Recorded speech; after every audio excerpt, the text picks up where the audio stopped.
Hey everyone, this is David. Welcome back behind the velvet rope. Let's just get right into it today because we are joined by the one, the only Alexandra Jarvis. Thanks so much, David. I'm honored to be a part of your podcast and so excited to, share everything that's, been going on. I mean, look, the show has been out for about a week now. It's trending on the top of every Netflix chart. Like, has it sunk in? Has it been just a whirlwind? Have you gotten any sleep? Oh my gosh, hardly any sleep, and I'm such a sleep addict. So this has been, a whole new experience. But it's been such a pinch me moment. I'm just blown away by the love and support and just the feedback. And I'm trying to go through all my DMs, which is why I'm losing sleep. But it's just I want to talk to everybody. Everybody's been so kind and they're sharing their stories, and I really want to chat with everybody. Did you do anything to celebrate the premiere, the fact that, it's so well received by everyone? Oh yeah. So Alexandra Rose and I hosted a little private premiere party with a bunch of our friends and clients and potential clients. So it was honestly just such a fun evening, and we just we played the show, and but nobody would let anybody watch because we're all just so excited to just celebrate and commemorate it. Well, listen, it's a far cry from Alabama. Like growing up in Alabama, were you always like, hey, I want to get to a bigger city? Like, did you always have that in you? I did. I absolutely did. And it's funny because people ask me all the time, they're like, you don't have a Southern accent. Like, what's that about? And I remember growing up, my dad would always train me to enunciate or speak, differently, because he even knew that that's something I always wanted. I've always been such a dreamer, and I had such a, vision for my life. And I knew I'm at some point I'm either going to go to New York City or California. And I'm so glad I came to the West Coast, because West Coast is best coast. And it's, it's honestly it's so surreal because, I'm a big believer in manifesting. And, if you want to go for something, you go for it. Don't let anything get in your way. And if it's truly meant for you, it will work out. Absolutely. Well, like you, I am an attorney who does not practice anymore. Oh, I love that. Right. There's like a lot of us out there that are doing other things with their lives. Like, how did you decide to go? Like, did you ever practice, or how did you decide to go from law to real estate? Yeah, so I did practice for about 2 years. I was trying to make it to three, but with the pandemic and everything, I was just like, no, I'm out.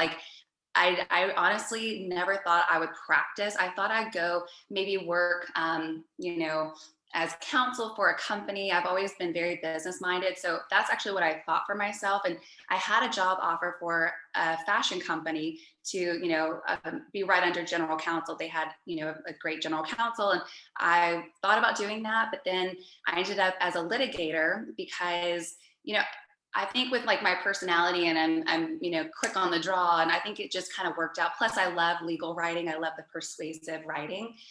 So right after law school, well, actually I entered for the same law firm during law school. They offered me a job. So I had a job lined up for me once, I passed the bar. And so I started working for them, and as a litigator on the defense side, business. I'm not sure what, were you in litigation? Were you in transactional law, or I what's your used to background? do I used to do corporate tax. So, and I did it Oh, for like 4 years. I, wow. I have a business mind also. And listen, you always use your law degree, right? Like you use it every day. I mean, I use it here in what I do. Like I'm sure you use it in real estate. Absolutely. I can't imagine a better background getting into real estate, which obviously you don't have to have that, but it does help with my clients and the questions they have. And also just, kind of giving me that extra boost because, real estate, I mean, it's everybody has a real estate license. So, it kind of helps set me apart in that way. And just how, I write emails, how I speak to clients, just how I carry myself. I think, it does help with that. And I wouldn't trade it. I know law school is a brutal experience, and it's drinking water from a fire hose, but I wouldn't trade it for anything. And I'm glad I practiced in litigation. I learned a lot, and I definitely use it every day. How did you end up at the O group? Like out of all the brokerages out there, what attracted you to Jason and the O group? So it's funny. I was actually attracted to Jason because of him being an attorney. And, when I started studying for my real estate license, while I was practicing law, just like in the evenings, I would just kind of carve out time and do that.